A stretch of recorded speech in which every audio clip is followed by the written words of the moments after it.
بسم اللہ الرحمن الرحیم۔ اللہ کے بہترین معنی۔ ایک نوجوان ہسپانوی خاتون کی زبانی۔ یہ نوجوان ہسپانوی خاتون اس وقت اردن کی یرموک یونیورسٹی میں عربی زبان میں ماسٹرز کر رہی ہیں۔ ایک دن دوسرے سال کی کلاس کے دوران پروفیسر فخری کتانہ نے اپنے طلباء سے سوال کیا، تم میں سے کون اللہ کے نام کے بارے میں معجزاتی اور صوتی لسانی نقطۂ نظر سے کچھ بتا سکتا ہے؟ کسی نے ہاتھ نہیں اٹھایا سوائے ایک نوجوان ہسپانوی خاتون کے، جس کا نام ہیلن تھا۔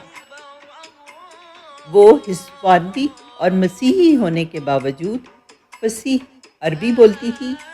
اس نے کہا، عربی زبان میں سب سے خوبصورت لفظ جو میں نے پڑھا ہے وہ اللہ ہے۔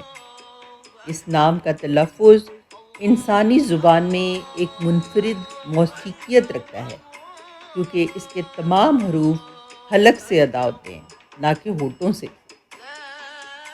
یہ الہی نام ہونٹوں سے ادا نہیں ہوتا، کیونکہ اس میں کوئی نقطہ نہیں ہے۔ اب اللہ کا تلفظ کریں اور سمجھیں کہ آپ اسے کیسے ادا کرتے ہیں۔ آپ اس کے حروف کو اپنے حلق کے پیچھے حصے سے ادا کرتے ہیں، بغیر ہونٹوں کو حرکت دیے۔ اس کا مطلب ہے کہ اگر کوئی شخص اللہ کا ذکر کرنا چاہے تو اس کے آس پاس کے لوگ اسے محسوس بھی نہیں کر سکتے۔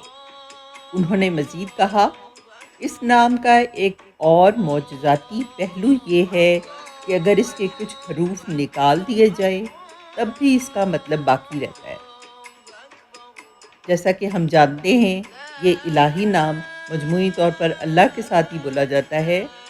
اگر ہم پہلا حرف الف ہٹا دیں تو یہ للہ بن جاتا ہے، جیسا کہ قرآن کی اس آیت میں ہے، وَلِلَّهِ الْأَسْمَاءُ الْحُسْنَىٰ فَادْعُوهُ بِهِ، اور اللہ ہی کے اچھے نام ہیں تو ان سے اسے پکارو۔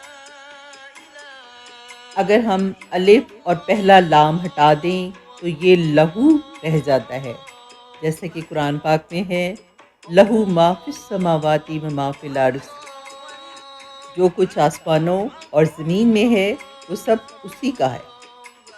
اگر ہم پہلے الف اور دوسرا لام بھی ہٹا دیں تو صرف ہو بچتا ہے، جو اللہ کی طرف اشارہ کرتا ہے۔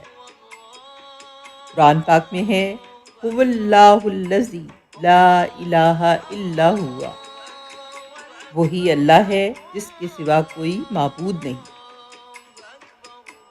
اگر ہم پہلا لام ہٹا دیں تو یہ الہ بن جاتا ہے، جیسا کہ قرآن پاک میں ہے، اللہ لا الہ الا ہوا الحی القیوم، اللہ جس کے سوا کوئی معبود نہیں، جو زندہ ہے، جو سب کا تھامنے والا ہے۔